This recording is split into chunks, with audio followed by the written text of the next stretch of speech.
আসসালামু আলাইকুম। সাদিকা সারা কুকিং রেসিপির নতুন আরোটি রেসিপি দেখার জন্য আমন্ত্রণ জানাচ্ছি আপনাদের সবাইকে। আজকে আমি আপনাদের সবজি খিচুড়ি রান্না করে দেখাবো। এই সবজি খিচুড়ি তৈরি করা খুবই সহজ, খেতে অনেক বেশি ভালো হয়। আমি আশা করছি আমার আজকের রেসিপিটি আপনাদের সবার কাছে অনেক বেশি ভালো লাগবে। তো চলুন সবজি খিচুড়ি রেসিপিটি দেখিয়ে দিই। সবজি খিচুড়ি রান্না করার জন্য আমরা যে রেগুলার ভাত রান্না করে খাই সে চাল নিচ্ছি আমি 1 কেজি। তার সঙ্গে নিয়েছি কালার ডাল, ডাল নিয়েছি 400 গ্রামের মতো। আপনারা চাইলে এখানে চীনা গোড়া চাল দিয়ে খিচুড়িটা রান্না করতে পারেন।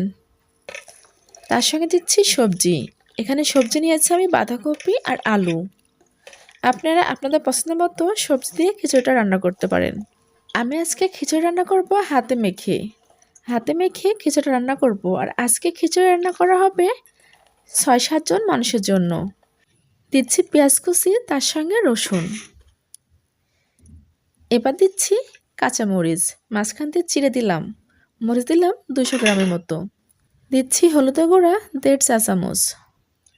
তার সঙ্গে দিচ্ছি ধনিয়া গুঁড়া 1 টেবিল চামচ। দিচ্ছি লবণ, লবণ দিচ্ছি 2 চা চামচ, আর লবণটা স্বাদ মতো। তার সঙ্গে দিচ্ছি তেল, তেল দিচ্ছি 1 কাপের মতো। আর আমি সয়াবিন তেল আর সরিষার তেল দুটা তেল দিয়ে রান্না করব। আপনারা শুধু সরিষার তেল দিয়েও রান্না করতে পারেন বা সয়াবিন তেল দিয়েও রান্না করতে পারেন। তার সঙ্গে দিচ্ছি 4-5টা তেজপাতা।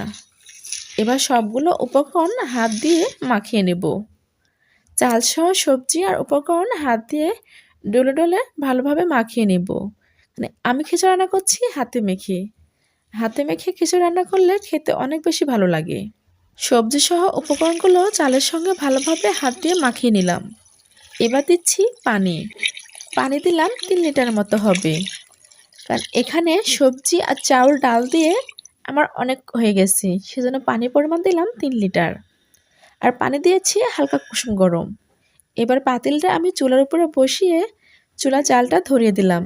আর এই পর্যায়ে চুলার আঁচ আমি হাই হিটে রেখে 5 মিনিটের মতো রান্না করব। 5 মিনিট পর একটু নাড়া দিয়ে নেব। চাউলগুলো উপর নিচ করে নেব, যেন নিচের চাউলগুলো উপরে উঠে আসে আর উপরের চাউলগুলো নিচে যায়, তাহলে চালগুলো একইভাবে ফুটবে। খিচুড়ি পানিটা ভালোভাবে ফুটে গেছে। এবার দিচ্ছি বাটা মশলা, আদা জিরা আর 5-6টা এলাচ একসঙ্গে বেটে আমি বলকের উপরে দিচ্ছি। তার সঙ্গে দিচ্ছি সরিষার তেল। খিচুড়ির পানিটা যখন ভালোভাবে ফুটে যাবে তখন দিতে হবে বাটা মশলা আর সরিষার তেল।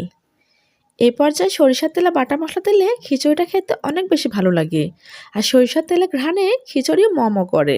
আমরা সবসময় ভুনা খিচুড়ি খেয়ে থাকি, আর হাতে মাখিয়ে রান্না করলে সব কিছু উপকরণ একসঙ্গে দিয়ে মাখিয়ে রান্না করি।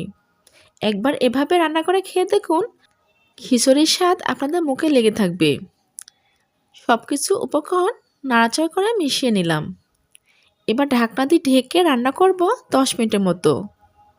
এ পর্যায়ে চুলার আঁচ মিডিয়ামে রেখে 10 মিনিট রান্না করব। 10 মিনিট পর ফিরে আসলাম, ঢাকনাটা উঠিয়ে নিলাম। নাড়া দিয়ে খিচুড়িটা ভালোভাবে মিশিয়ে নিচ্ছি, যেন তলানির চাউলটা উপরে আসে আর উপরের চাউলটা যেন তলানিতে যায়। আর হাঁড়ি তলানটা লেগে গেছে কি না সেটাও দেখে নিতে হবে। নাড়াচাড়া করে মিশিয়ে নিলাম। আবারও ঢাকনা দিয়ে ঢেকে রান্না করব 5 থেকে 6 মিনিটের জন্য।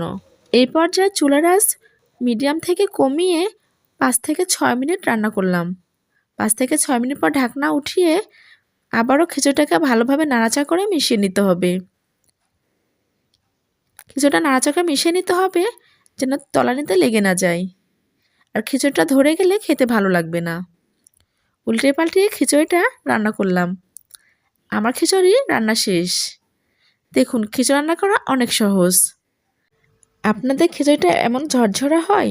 ঝরঝরা যদি না হয় তাহলে আমার টিপস ফলো করে আপনারা এমন খিচুড়ি রান্না করবেন। আশা করি আপনাদের খিচুড়িটা ঝরঝরা হবে। আর শীতের সবজি দিয়ে শীতের সকালে ধোয়াটা খিচুড়ি খেতে কার না ভালো লাগে।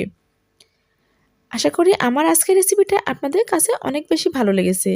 ভালো লাগলে লাইক কমেন্ট শেয়ার এবং সাবস্ক্রাইব করবেন। সাবস্ক্রাইব করে আমার চ্যানেলের পাশে থাকবেন। আমি যেন এমন মজার মজার সহজ সহজ রেসিপি নিয়ে আপনাদের মাঝে হাজির হতে পারি। আমার আজকের সবজি খিচুড়িটা কেমন হয়েছে আমাকে অবশ্যই কমেন্ট বক্সে কমেন্ট করে জানাবেন। সবাই ভালো থাকবেন, সুস্থ থাকবেন। সবার সুস্বাস্থ্য কামনা করে আজকের মতো বিদায় নিচ্ছি। আবারও হাজির হয়ে যাব নতুন কোনো রেসিপি নিয়ে। আল্লাহ হাফেজ।